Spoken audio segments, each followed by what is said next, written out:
Hi guys, hi all, welcome to Lucent Study YouTube channel. Today we will be discuss about DC machine lectures. जैसे कि आप सभी को पता है कि हमारा जो बैच चल रहा था वो DC मशीन से रिलेटेड चल रहा था, इंजीनियरिंग का बैच यानी इलेक्ट्रिकल इंजीनियरिंग का जो बैच चल रहा था। तो इसमें काफ़ी समय से लेक्चर नहीं आ पा रहा था ड्यू टू टेक्निकल इश्यूज़, मतलब चैनल में कुछ टेक्निकल इश्यूज़ आ रहे थे, उससे रिलेटेड हम लेक्चर नहीं करा पा रहे थे। तो आज से फिर एक बार मैं गौरव चौधरी आप सभी के साथ कनेक्टिविटी में आ चुका हूं और अब कंटिन्यू लेक्चर आएंगे, यानी डीसी मशीन से रिलेटेड इलेक्ट्रिकल इंजीनियरिंग के सभी लेक्चर अब कंटिन्यू कराए जाएंगे। आज के बाद कभी भी मिस नहीं होगी क्लास। तो आज जो हम लेक्चर कराने जा रहे हैं वो होगा ईएमएफ इक्वेशन। जैसे कि आप सभी को पता है लास्ट लेक्चर में हमने डीसी जनरेटर से रिलेटेड लैप वाइंडिंग और वेव वाइंडिंग को अच्छे से डिस्कस कर लिया था। तो आज का जो हमारा पॉइंट है उसे डिस्कस करेंगे, वो क्या है, EMF equation of a DC generator. तो आप सभी को पता है ये क्या है, एक डीसी मशीन। डीसी मशीन बोले तो सर क्या, डीसी मशीन का मतलब होता है कि जब भी किसी भी डीसी मशीन को बनाते हैं तो हमें पता नहीं होता कि ये जनरेटर है या मोटर है। अगर हम उसकी पुली को घुमाएंगे, पुली बोले तो ये साफट जो है, अगर इसको घुमाएंगे तो वो डीसी मशीन इलेक्ट्रिसिटी देने लग जाएगी। या दूसरे तरीके से यूज करना है, उसके जो टर्मिनल हैं उस पर इलेक्ट्रिसिटी के वायर लगाएंगे तो उसकी सापट घूमने लग जाएगी। तो कहने का मतलब ये हुआ, इस डीसी मशीन को चाहे तो जनरेटर की तरह यूज कर सकते हैं, चाहे मोटर की तरह यूज कर सकते हैं। तो आपको इस मशीन को देख के लग रहा होगा कि सर पागल हो गए हैं क्या, सर क्या फ्रैंक बात कर रहे हैं, छोटी सी मशीन जनरेटर हो सकती है क्या? जनरेटर तो बहुत बड़ा होता है, 5 हॉर्स पावर, लगभग 3 से 5 हॉर्स पावर। अरे नहीं, इस छोटी सी डीसी मशीन को भी जनरेटर की तरह यूज किया जाता है। भाई जितना बड़ा जनरेटर उतना ही उसका पोटेंशियल, उतना ही ज्यादा इलेक्ट्रिसिटी देगा। अब ये छोटी मशीन है तो इसका पोटेंशियल कम होगा, ठीक है ना। चाहे डीसी मशीन छोटी हो चाहे बड़ी हो, उसको डीसी जनरेटर और मोटर की तरह यूज किया जा सकता है। तो कहने का मतलब ये हुआ, अगर मैं इसकी पुली को घुमाऊंगा बहुत तेज तेज, जब इसकी पुली यानी साफट को घुमाया जाएगा बहुत तेज तेज, तो क्या होगा, इसमें ईएमएफ इंड्यूस्ड होगा, यानी इलेक्ट्रोमोटिव फोर्स का उत्पादन होगा। क्यों होगा? क्योंकि भैया इसमें म्यूचुअल इंडक्शन हो रहा है। ये इलेक्ट्रोमैग्नेट है, यानी दो कॉइल्स के बीच में म्यूचुअल इंडक्शन यानी म्यूचुअली इंड्यूस्ड ईएमएफ आपने अच्छे से पढ़ लिया था इलेक्ट्रोमैग्नेटिक इंडक्शन में, तो वही लॉ यहाँ काम कर रहा है। तो अब इसी पॉइंट को, इसी टॉपिक को हम बहुत ही आसानी से और बहुत ही डीपली वे में डिस्कस करेंगे, ठीक।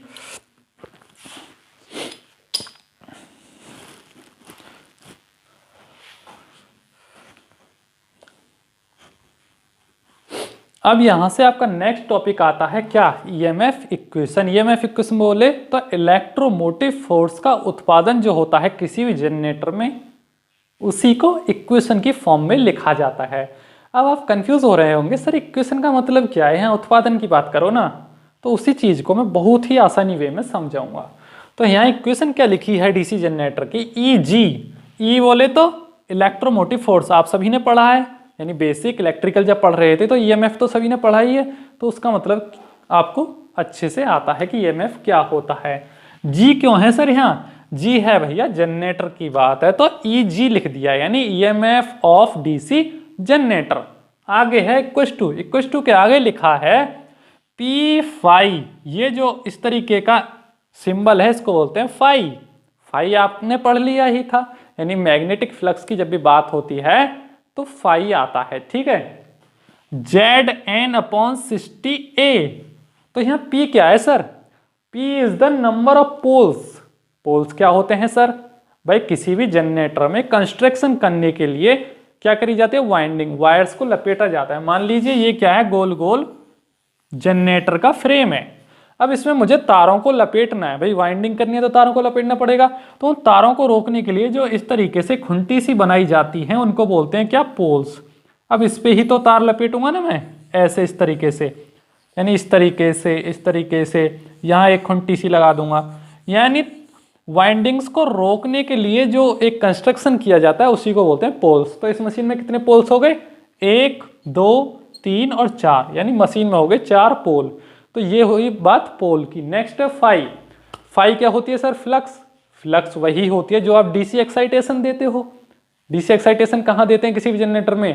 कहाँ देते हैं? कम्यूटेटर वाले पार्ट पे, यानी स्टेशनरी पार्ट पे, यानी बीच में होता है रोटर गोल गोल। तो एक्साइटेशन हमेशा डीसी एक्साइटेशन कम्यूटेटर पे दी जाती है। नेक्स्ट है sir Z. Z is the क्या होता है? Number of conductors. Sir number of conductors क्या होते हैं? अरे भैया जो तार लपेटे हैं उन्हीं को तो कंडक्टर बोलते हैं। Number of conductors, number of conductors, समझ गए ना। नेक्स्ट है सर स्पीड। सर स्पीड कहाँ है यहाँ? अरे स्पीड वही होगी ना कि जो ये मोटर है इसको मैं कितनी तेजी से घुमा रहा हूं। ये जनरेटर या मोटर है, इसकी पुली को कितनी तेजी से घुमाया जा रहा है प्रति मिनट, वही है स्पीड। अच्छा सर स्पीड का मतलब क्या होता है? आप सभी ने जब भी पढ़ा होगा इलेक्ट्रिसिटी को, सुना होगा 50 हर्ट्ज इलेक्ट्रिसिटी, तो उसका मतलब होता है 1 सेकंड के अंदर 50 बार वो जनरेटर रोटेट कर रहा है, यानी 50 साइकिल्स पर second is known as frequency. तो उसी चीज को बोलते हैं स्पीड ऑफ द जनरेटर। किसकी स्पीड? आर्मेचर। भैया आर्मेचर ही तो घूमेगा, मोटर तो घूमेगी नहीं, ऐसा तो है नहीं ये पूरी की पूरी मोटर घूम जाएगी। इसके अंदर वाला, जनरेटर के अंदर वाला आर्मेचर रोटेट करता है। तो एक एक पॉइंट आपको क्लियर करता जा रहा हूं कि पोल्स क्या होते हैं, फ्लक्स क्या होती है, Z is the number of conductors क्या होते हैं, और स्पीड क्या होती है। लास्ट पॉइंट आपका बचा यहां से क्या? ए क्या है sir? Number of parallel paths.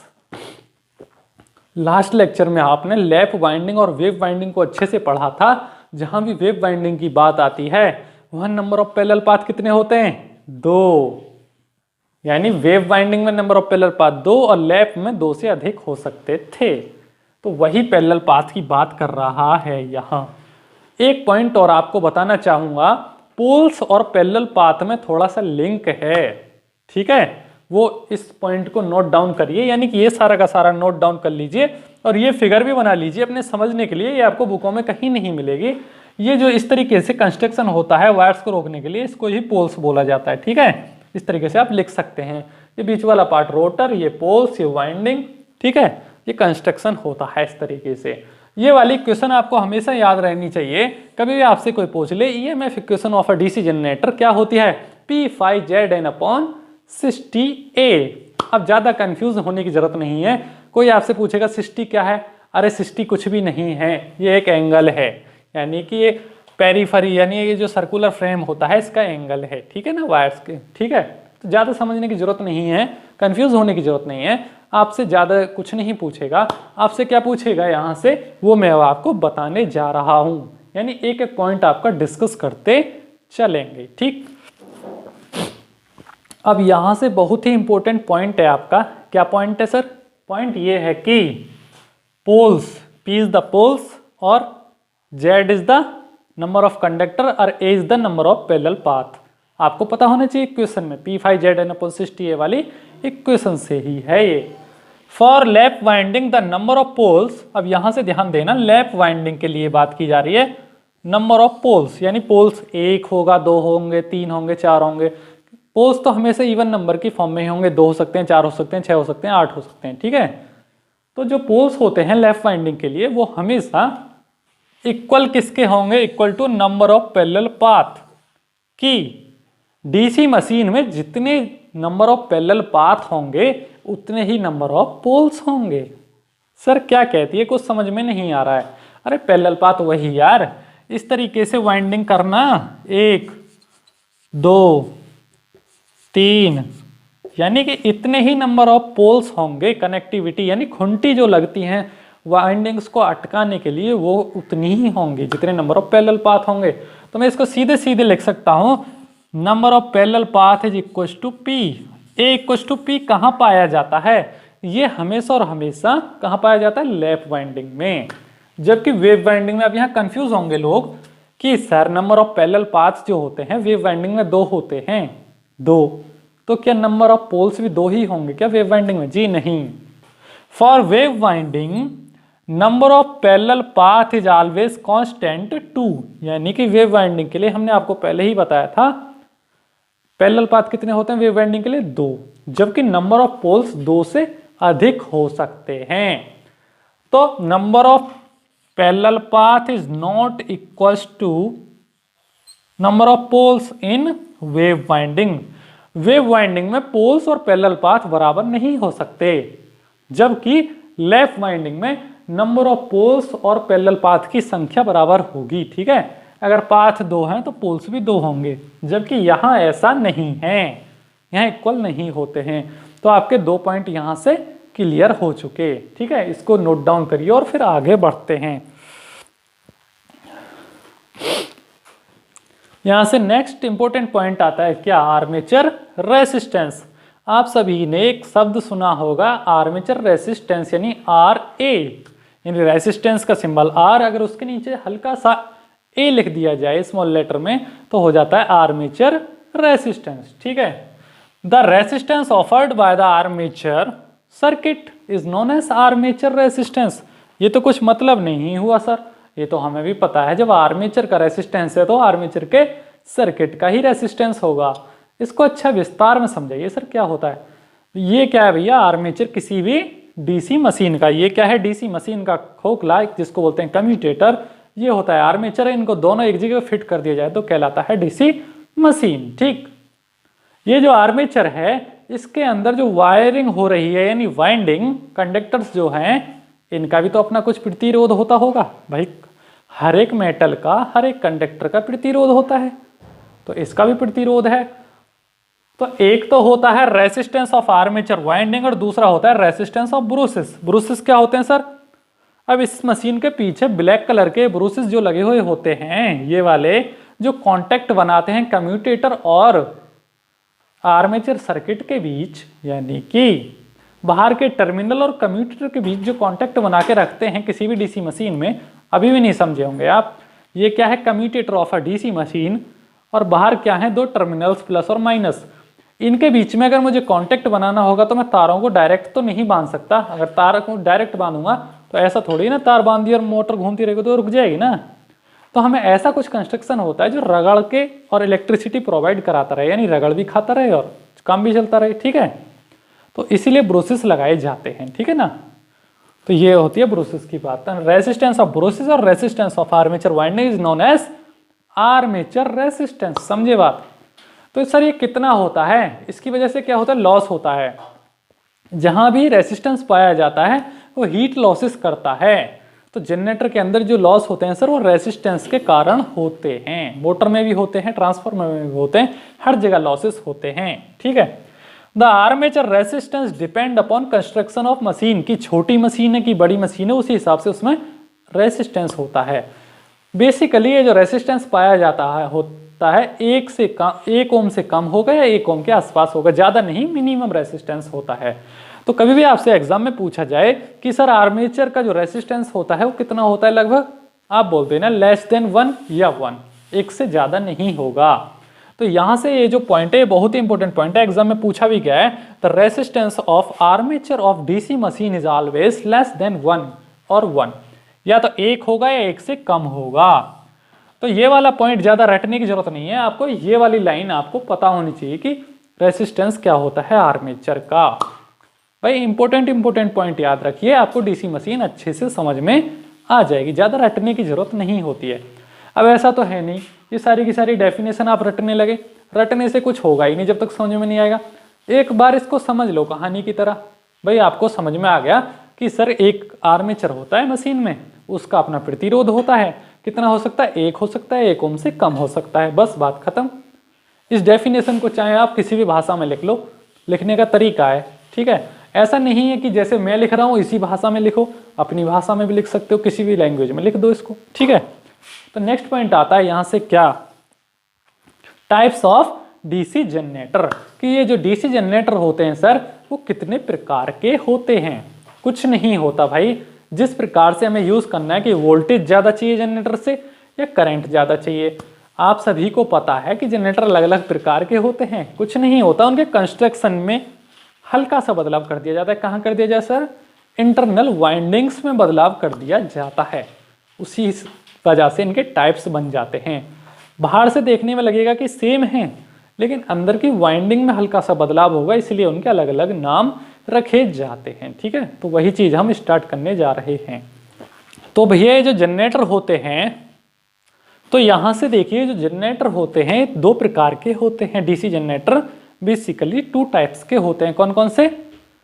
Separately excited DC generator और सेल्फ एक्साइटेड डीसी जनरेटर।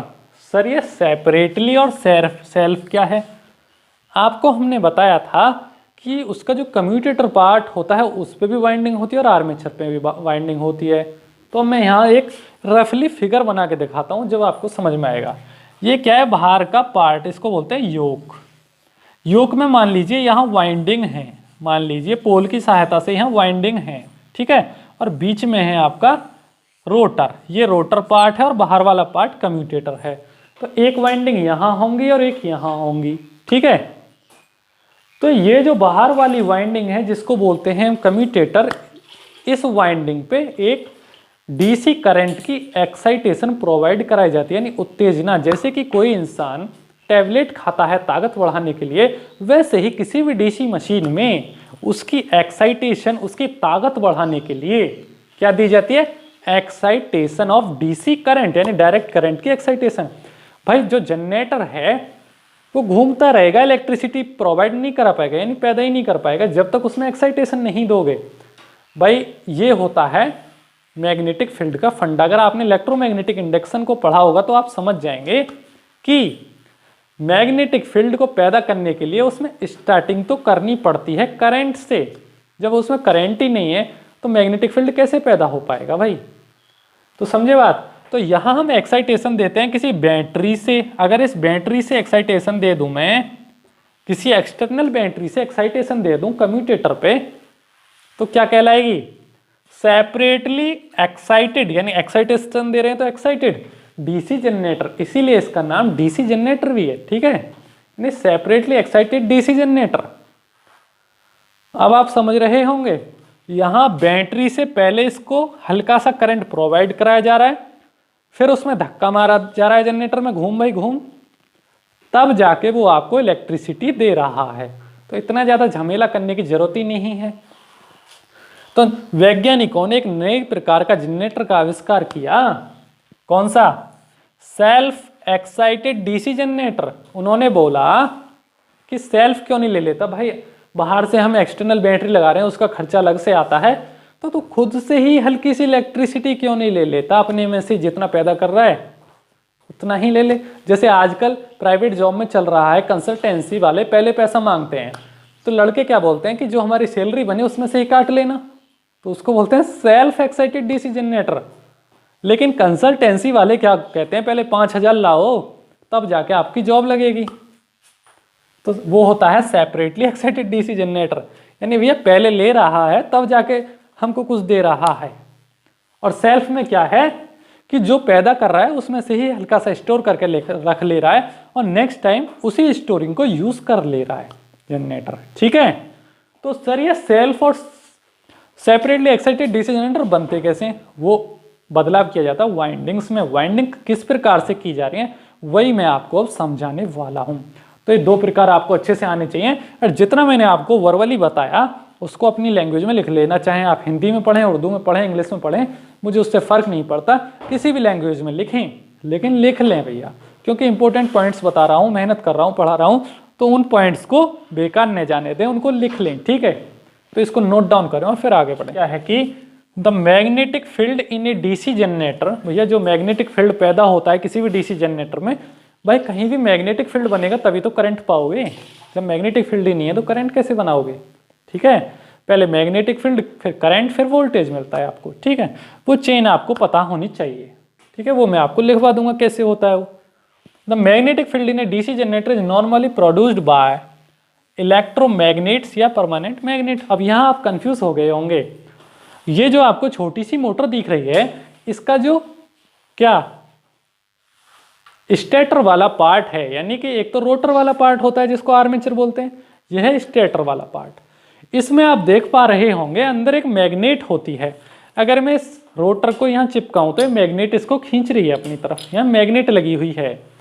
छोटी मोटर जो होती है, छोटी छोटी मोटर जैसे कि ये है, यहाँ लगाई जाती है आपकी परमानेंट मैग्नेट, पीएमएमसी मैग्नेट, ठीक है जी। और जो बड़ी मोटर बनाई जाती हैं, बहुत बड़ी मोटर होती है भैया, छोटी भी होती हैं, बहुत बड़ी भी होती हैं। तो बड़ी मोटर में परमानेंट मैग्नेट लगाना पॉसिबल नहीं है, बहुत ज़्यादा खर्चा आ जाएगा, इसलिए वहाँ वाइंडिंग कर दी जाती है और वहाँ लगाई जाती है इलेक्ट्रोमैग्नेट। तो स्मॉल मशीन्स में लगाई जाती हैं क्या, परमानेंट मैग्नेट, और लार्ज मशीन में लगाई जाती हैं आपकी इलेक्ट्रोमैग्नेट्स। मैग्नेट तो मैग्नेट ही है, चाहे आप उसको वाइंडिंग करके बनाओ, चाहे पंखे के अंदर मैग्नेट बननी वो भी मैग्नेट है, चाहे परमानेंट मैग्नेट से बनाओ, मैग्नेट तो मैग्नेट ही है, चाहे आप उसको जैसे बनाएं। ठीक, मैग्नेट बनाना है, हमारा फंडा ये है।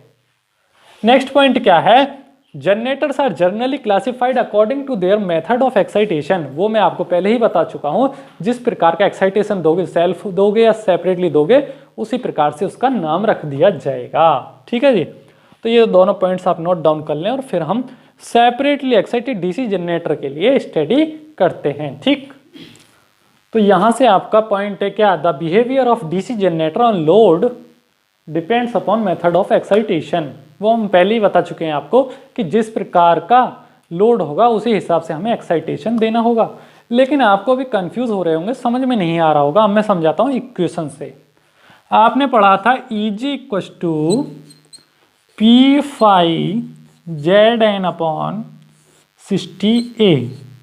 ठीक है भैया, तो इसका मतलब क्या होता है, इसमें एन भी आ रहा है स्पीड।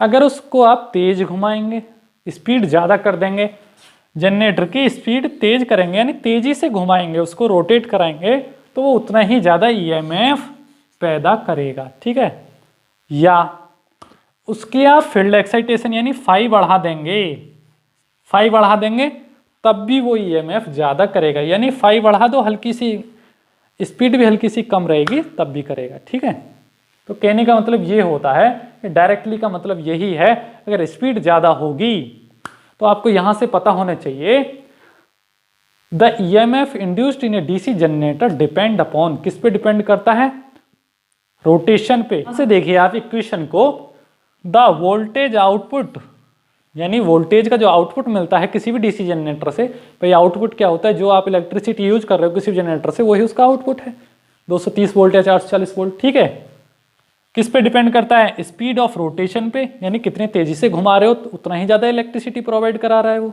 यानी कर 50 हर्ज की फ्रिक्वेंसी से घुमाओगे तो 50 हर्ज की देगा, 40 हर्ज की 40 हर्ज।